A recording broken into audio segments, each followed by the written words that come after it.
စ်သူကိုတက်ပြီးတော့လိန်ကကိုအမတ်တရားဖြစ်စီဖြစ်သိမ်းစီထားခဲ့တဲ့ဂေရှာလူတက်သမားမိန်းကလေးသူမကို1905ခုနှစ်တိုကျိုမြို့ကအတော်တန်ချမ်းသာတဲ့မိသားစုတစ်ခုကနေမွေးဖွားခဲ့ပါတယ်။သူမဟာငယ်ဆုံးမိန်းကလေးဖြစ်ပြီးငယ်စဉ်တည်းကကျောင်းစာမှာစိတ်မဝင်စားဘဲနဲ့ဂျပန်ရိုးရာတူရီဟာရှောင်းမီဆန်ကိုတီးခတ်ဖို့လေ့လာရမှသာချိန်ကုန်ခဲ့ပါတယ်။သူမဟာမိတ်ကပ်တွေစတင်လိမ့်ချလာပြီးတော့သူမအရွယ်တခြားမိန်းကလေးတွေနဲ့မတူတဲ့ဝတ်စားဆင်ရင်မှုတွေလုပ်ပြီးတော့ခေရှားမယ်ဖြစ်ဖို့ကြိုးစားလာပါတော့တယ်။အသက်14နှစ်အရွယ်မှာတော့သူမဟာအပြင်ထွက်နေတဲ့အချိန်သူမရဲ့တငယ်ချင်းဖြစ်တဲ့ KOC ကနေအာဓမပြုခြင်းခံခဲ့ရပါတယ်။သူအာဓမပြုခြင်းခံခဲ့ရပေမဲ့သူမမိသားစုကသူမရဲ့အနေထိုင်မတက်မှုကြောင့်သာဖြစ်တယ်လို့ထင်ပြီးသူမရဲ့အဖေကမိသားစုကိုရှက်ရစေတယ်လို့ဆိုကယိုကိုဟာမာမြို့ကပြည်တစားရုံတစ်ခုဖြစ်တဲ့ခေရှားအိမ်တိုင်းမှာရောင်းချခဲ့ပါတယ်။သူမဟာပြည်တစားရုံမှာလှုပ်လှုပ်ပြီးနောက်ထိုအချိန်ကပြည်တစားရဲ့ဖြစ်များတဲ့စစ်ဖလက်ယောဂကိုစတင်ခံစားလာခဲ့ရပါတယ်။1933ခုနှစ်မှာတော့တိုကျိုမြို့ကသူမရဲ့မိခင်ဆုံးပါသွားပြီးဖခင်ကလည်းတစ်နှစ်ကြာမှဆုံးပါသွားတာကြောင့်သူမကသူမမိဘတွေအတွက်ဝမ်းနည်းပူဆွေးကတိုကျိုကိုပြန်လာခဲ့ပြီးအဲ့ဒီမှာနေထိုင်ခဲ့ပါတယ်။သူမဟာတိုကျိုကပြည်တစားလုပ်ငန်းတစ်ခုတည်းမှာဝင်ရောက်လုပ်ကိုင်ခဲ့ပြီး1934ခုနှစ်မှာသူမလှုပ်လှုပ်နေတဲ့ပြည်တစားရုံကလိုင်စင်မရှိတဲ့အတွက်အဖမ်းခံခဲ့ရပါတယ်။ဒါပေမဲ့သူမထောင်ချနေတုန်းပြည်တစားရုံပိုင်ရှင်နဲ့အဆက်အသွယ်ရှိတဲ့ကီနိုဆူကာဘာဟာရာလို့ခေါ်တဲ့အမျိုးသားတစ်ဦးကသူမကိုအာမခံနဲ့ထုတ်ပေးခဲ့ပါတယ်။သူတို့ဆက်ဆံရေးကတာမန်စင်ကနေသူမဟာကီနိုဆူကာနဲ့ညအိတ်တဲ့စင်ကိုရောက်လာခဲ့ပါတယ်။သူမကကီနိုဆူကာကိုသူ့ရဲ့ရင်စနီးကိုထားခဲ့ပြီးသူမကိုလက်ထပ်ဖို့ပြောခဲ့ပေမဲ့သူကတော့ညှင်းဆိုခဲ့ပါတယ်။နောက်ပိုင်းမှာတော့သူမဟာကီနိုဆူကာကသူမကိုတကယ်မချစ်ပဲထိန်ချုပ်နေတာဖြစ်တယ်လို့စတင်ခံစားလာရပြီးတော့မွန်းကျက်လာတာကြောင့်ကီနိုဆူကာကိုထားရခဲ့ပြီးနာဂူရာကိုထွက်ပြေးခဲ့ပါတယ်။သူမဟာစားတောက်ဆိုင်တစ်ခုမှာလုံဝင်လုပ်ခဲ့ပြီးပိုင်ရှင်ကီချီဆိုအီရှိရာနဲ့တွေ့ခဲ့ပါတယ်။အီရှိရာကအသက်42နှစ်ရွယ်အမျိုးသားတစ်ဦးဖြစ်ပြီးစားတောက်ဆိုင်လုပ်ငန်းမှာလူသိများတဲ့သူတစ်ဦးလည်းဖြစ်ပါတယ်။သူမအတွက်တော့အီရှိရာဟာပြည့်စုံတဲ့အလုပ်ရှင်တစ်ယောက်လိုဖြစ်ခဲ့ပါတယ်။ဒါပေမဲ့သူမအလုပ်ဝင်ပြီးတဲ့နောက်စားတောက်ဆိုင်ရဲ့ပိုင်ရှင်စစ်ကအီရှိရာရဲ့ဇနီးဖြစ်သူဆိုတာကိုသိလိုက်ရပါတယ်။အီရှိရာကတဖြည်းဖြည်းနဲ့သူမအပေါ်စိတ်ဝင်စားမှုတွေပြသပြီးချင်းကပ်ဖို့ကြိုးစားလာခဲ့ပါတယ်။အစပိုင်းမှာတော့သူမကလက်လီရှုဖို့ကြိုးစားခဲ့ပေမဲ့နောက်ဆုံးမှာတော့အီရှိရာနဲ့အိတ်ဖို့ကိုလက်ခံခဲ့ပါတယ်။သူမဟာအီရှိရာပေါ်ခံစားချက်တွေတိုးလာခဲ့ပြီးတဖြည်းဖြည်းနဲ့အီရှိရာကိုဆွဲလန်းလာခဲ့ပါတယ်။သူတို့ကမချီအိုင် Love Hotel လို့ခေါ်တဲ့နေရာတစ်ခုမှာတညတာအိပ်ဖို့စီစဉ်ခဲ့ပြီးမြလေးညတီတီနေထိုင်ဖြစ်ခဲ့ကြပါတယ်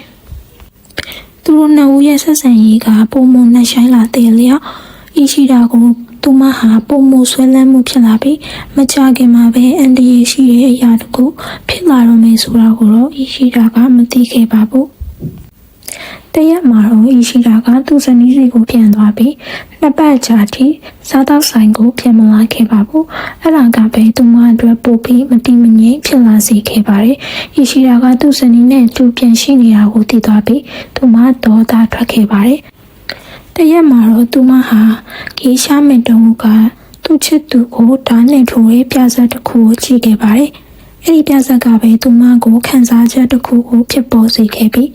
အီရှိရာကိုဒီလိုလှုပ်လိုက်ရင်ရောသူငါနဲ့အတူနေမှလားဆိုတဲ့အတွေ့အမျိုးသူမစတင်တွေးလာခဲ့ပါတယ်။သူမဟာအီရှိရာနဲ့အတူထပ်နေဖြစ်ကြပြီးသူတို့ရဲ့အတူနေတဲ့ပုံစံကအနေငယ်ပြောင်းလဲခဲ့ပါတယ်။လေပင်ကိုညှစ်ပြီးဆက်ဆံရတဲ့နေလမ်းကိုသဘောကျလာကြပြီးသူတို့ဟာအဲ့ဒီနေလမ်းကိုအတူနေစဉ်တွင်အချိန်များစွာပြုလုပ်ခဲ့ကြပါတယ်။တကယ်တော့သူမဟာအီရှိရာကိုထာဝရအပိုင်းသိမ်းဖို့ကြံစည်နေခဲ့တာပါ။တရက်မှာတော့သူမရဲ့အကြံစီတွေကိုအကောင့်ထဲပေါ်ဖို့ပြင်ဆင်ပါတော့တယ်။ အီရှိရာကသူမစီကိုပုံမှန်လိုတူနေဖို့လာရောက်ခဲ့ပြီးအဲ့ဒီနေ့မှာပဲသူမဟာဆက်ဆက်နေစဉ်တွင်အီရှိရာရဲ့လေပင်ကိုကီမိုနိုနဲ့ညှစ်ထားလိုက်ပါတယ်။ဒါကသူတို့ရဲ့ပုံမှန်ဆက်ဆက်နေကြပုံစံဖြစ်တာမလို့အီရှိရာကဒါကိုတန်တရားမဝင်ခဲ့ပါဘူး။သူတို့ဆက်ဆံပြီးနောက်အီရှိရာအိပ်ပျော်နေစဉ်သူမကကီမိုနိုခပတ်ကိုထပ်ယူလိုက်ပြီးလေပင်ကိုညှစ်ထားလိုက်ပါတယ်။ဒီတစ်ခါမှာတော့သူမဟာမရက်တော့ပါဘူး။သူမကတဆက်ဆက်တုံနေတဲ့အီရှိရာကိုကြည့်ပြီးနောက်ဆုံးမှငြိမ်သက်သွားတဲ့ခါမှာတော့သူမဟာပြုံးနေခဲ့ပါတယ်။အလောင်းဘေးမှာချစ်သူတဝလို့ဖတ်ထားပြီးနိုင်ပေါင်းများစွာသူမဟာလဲလျောင်းနေခဲ့ပါတယ်။မနက်လင်းလာတဲ့အခါမှာတော့မိဦးချောင်ခန်းတွေကဒါကိုသွားယူလိုက်ပြီးသူမကတင်းငိမ်စွာနဲ့ပဲအီရှိရာရဲ့လင်းရင်ကားကိုစတင်ဖြတ်တောက်လိုက်ပါတယ်။ပြီးတော့မဂ္ဂဇင်းဖုန်းတစ်ခုနဲ့တိတ်ချထုတ်ပို့ပြီးသူမရဲ့ရင်ဘတ်နဲ့ကီမိုနိုဝတ်စုံနဲ့မှထည့်လိုက်ပါတယ်။အဲဒီနောက်သူမဟာသူမနာမည်ရဲ့ကန်ချီစလုံးကို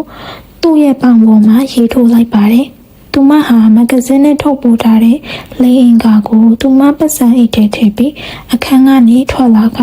ဝန်ထမ်းတွေကိုသူ့အိတ်နေလို့အနောက်ရှက်မပေးပါနဲ့လို့ပြောပြီးတဲခုကန်ကနေထွက်လာခဲ့ပါတယ်။သူမဟာအဲ့ဒီတနေ့တာလုံးပတ်စံအိတ်ထဲကအရာနဲ့တူရုပ်ရှင်ကြီးကဈေးဝယ်တာမျိုးတွေလုပ်ခဲ့ပါသေးတယ်။တစ်ချိန်တည်းမှာပဲဝန်ထမ်းတဦးကအီရှိရာရဲ့အလောင်းကိုတွေ့ရှိသွားပြီးရဲကိုအကြောင်းကြားလာခဲ့ပါတယ်။ဒီသတင်းဟာဂျပန်နိုင်ငံတနိုင်ငံလုံးရဲ့ထိပ်စီးပိုင်းသတင်းတစ်ပုဒ်ဖြစ်လာခဲ့ပါတယ်။သူမဟာဟိုတယ်တစ်ခုမှာပုံအောင်နေထိုင်ခဲ့ပြီးသူမကိုသူမတက်တည်ဖို့ကြံစည်နေခဲ့ပါတယ်။ဒါပေမဲ့ရဲတွေဟာသူမမတက်တည်ခင်မှာပဲဖမ်းမိခဲ့ပါတယ်။ရဲတွေရောက်လာတဲ့အခါမှာသူမကအီရှိရာရဲ့လင်းရင်ကားတွေကိုထုတ်ပြခဲ့ပါသေးတယ်။သူမဟာထိုအရာကိုဆွဲလန်းနေကြောင်းဝန်ခံခဲ့ပါတယ်။တရားသူကြီးတွေကတော့သူမကိုစိတ်မချမ်းသာသူတုံးဖြစ်တာကြောင့်ထောင်ဒဏ်အနှစ်20သာချမှတ်ခဲ့ပါတယ်